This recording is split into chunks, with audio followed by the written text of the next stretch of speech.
Bonsoir et bienvenue dans votre rendez-vous dédié à la généalogie sur Alta Frequenza en compagnie d'André Flore. Bonsoir Lisa. Alors André, cette semaine on démarre sur une nouvelle piève puisqu'on va partir du côté de Bocognane. Oui, on va faire un petit voyage qui va nous prendre pendant un certain temps. On va faire une petite redescente jusque vers Sarola en s'arrêtant dans tous les différents villages qu'on va pouvoir traverser. Donc aujourd'hui on commence par Bocognane. Donc Bocognane, qu'est-ce qu'on peut dire? C'est qu'en 1488, lorsque Jean-Paul de Leyck défie les troupes génoises, on sait qu'il y a déjà une communauté installée à Bocognane et que ce village est déjà composé de plusieurs hameaux. Donc on va les citer: Perassante, Boussu, Morasque, Colette, Corsac, Sopranac, Pitradio, le Quercio, le Poggio, le Celle et Villanove. C'est déjà un gros village. Hein. Oui, c'est un gros village. Et ce qu'on peut y dire, c'est que sur le hameau de Bousse, on y trouvait un château qui était situé près de l'oratoire San Juste et qu'il y a une légende qui court autour de ce château. On dit que le soir, un feu illuminait les lieux et qui symbolisait le tourment, l'âme errante du dernier seigneur du dieu qui s'appelait Lazarich. D'accord. Et en fait, ce Lazarich avait commis un sacrilège. Il avait préféré la chasse à la messe. Et donc, comme le chapelain ne l'avait pas attendu pour commencer à dire la messe, il l'avait poignardé et on dit que le soir même, le château s'était enflammé, toute la famille seigneuriale avait péri dans le bûcher. D'accord, très sympathique.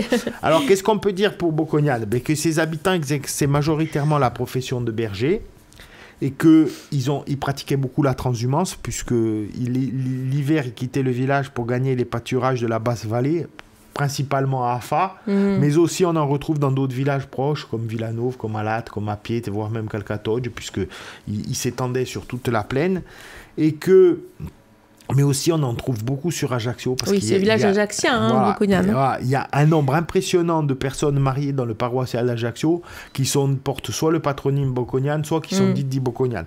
Alors la difficulté, c'est d'arriver à savoir, souvent on ne les retrouve plus sur Ajaccio, donc il y a peut-être des chances qu'ils soient revenus au village. Donc on imagine, pour faire sa généalogie, c'est assez simple sur Bocognane. Oui, c'est assez simple, mais il y a peu de sources, on va en parler plus tard, donc ça rend assez difficile le... Alors, qu'est-ce qu'on peut dire aussi? C'est que à Bocognane, il y a quand même la grand-mère de Napoléon, l'arrière-grand-mère de Napoléon, Marianne Touzault, qui était originaire de Bocognane et qu'il a toujours trouvé dans cette commune un soutien et de l'aide lors de ses différentes pérégrinations et péripéties. Ensuite, le plus connu fut Angelo Mattei Bonnet, les 10 Zampaglines. Et dans la famille Bonnet, on va aussi citer Bella Coach. Oui, vivra avec 3 sœurs, 24 enfants. Très bien. Et donc, dont 2 de ces enfants deviendront des célèbres bandits qui ont fait de nombreuses photos et cartes postales. Donc, on va voir que Bocognane, c'était un gros village. En 1817, il y avait plus de 2207 habitants. En 1818, donc c'était quand même une grosse commune. Et le nombre de la population a culminé à 2800 personnes autour de 1850. Et aujourd'hui, on va dire que ça s'établit à environ 500 personnes. Autre personnalité aussi issue de Bocognane, on peut citer le regretté Paul Sylvagne. Oui, tout à fait. Paul Sylvagne, qui a beaucoup œuvré pour la Corse avec ses ouvrages remarquables et qui a beaucoup écrit sur Bocognane. Exactement. C'est de ces ouvrages que j'ai pris quelques notes sur Bella Coach et Zampagline. Alors justement, on va parler des sources. Alors, qu'est-ce qu'on peut dire? C'est que les sources, à l'origine, elles étaient très riches. C'est-à-dire qu'on sait que dans l'inventaire de 1847, il y avait un registre qui commençait en 1660 et un autre qui couvrait les années 1723 à 1772. Malheureusement, ils ont disparu entre 1917 et 1956, donc on lance notre appel traditionnel. Si dans un grenier à Bocognane, au fond vous trouvez au fond d'une malle un vieux registre où vous voyez arriver Nat, ou Batizat, appelez-nous, on viendra voir, on vous indiquera ce qu'il faut en faire. En général, ces documents, les archives les acceptent, il n'y a pas de souci. Vous amenez avec le carton, ils les prennent et ensuite ils savent ce qu'il faut en faire. Donc aujourd'hui, malheureusement, il ne reste plus que la collection départementale avec un registre qui couvre les années 1771-1795. Donc on voit que quand même là... Ensuite, l'état civil, il y a la collection communale, il y a eu aussi des petits soucis, et puisque le registre commençait en Lancette, et puis il a disparu, et puis le début de la collection communale aussi, donc aujourd'hui elle commence en 1820. D'accord. Et comme la collection départementale, il n'y a pas de mariage de l'an 8, il n'y a pas de mariage de l'an 13, et il n'y a aucune naissance, mariage, décès de 1811 à 1815, ça veut dire qu'il y a quand même des gros trous. Alors, pour savoir si les naissances, mariage, décès de 1811 à 1815, si c'est un oubli dans les deux collections, dans une seule, il faudrait pouvoir consulter l'autre collection. Malheureusement, on ne le sait pas.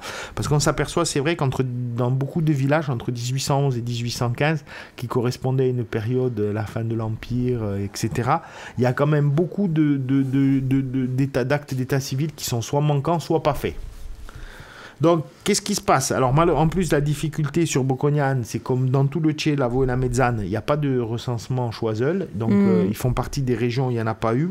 Est-ce qu'il n'a pas été réalisé? Je pense que pour le Tché, Lavaux et la Mezzane, il y a plus de chances qu'il ait été perdu. Parce que dans l'entête du recensement, il cite le nombre d'habitants, il parle d'un certain nombre de choses. C'est étonnant, oui, que ce n'ait pas été fait. Voilà. Alors, il y a plus de chances qu'il a dû peut-être fait partie se perdre.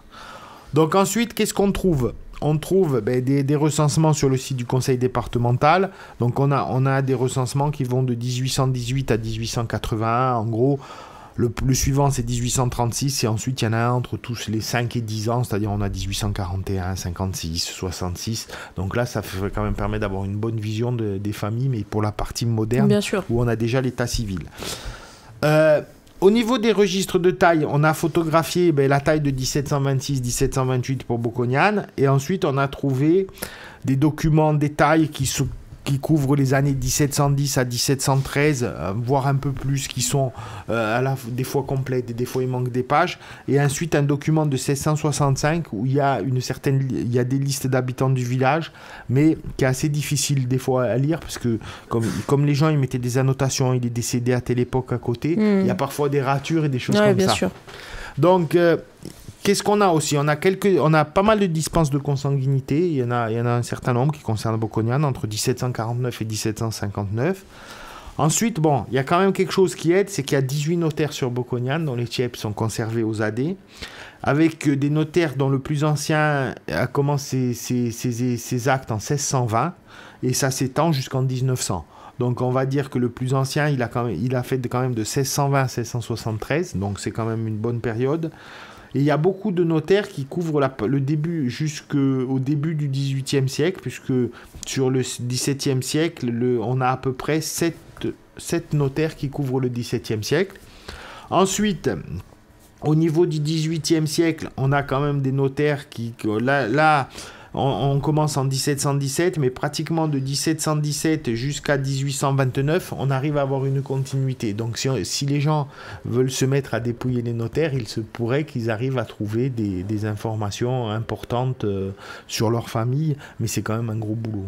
Alors, on va vite évoquer les noms de famille, évidemment, puisqu'après, il sera temps de nous quitter. Alors, pour les noms de famille, ce qui se passe, c'est qu'il y a des membres de l'association qui ont entrepris un dépouillement systématique des registres. Donc, ils ont commencé à faire le paroissial. Donc, ils ont retrouvé un certain nombre de familles. On peut les retrouver sur le site de l'association.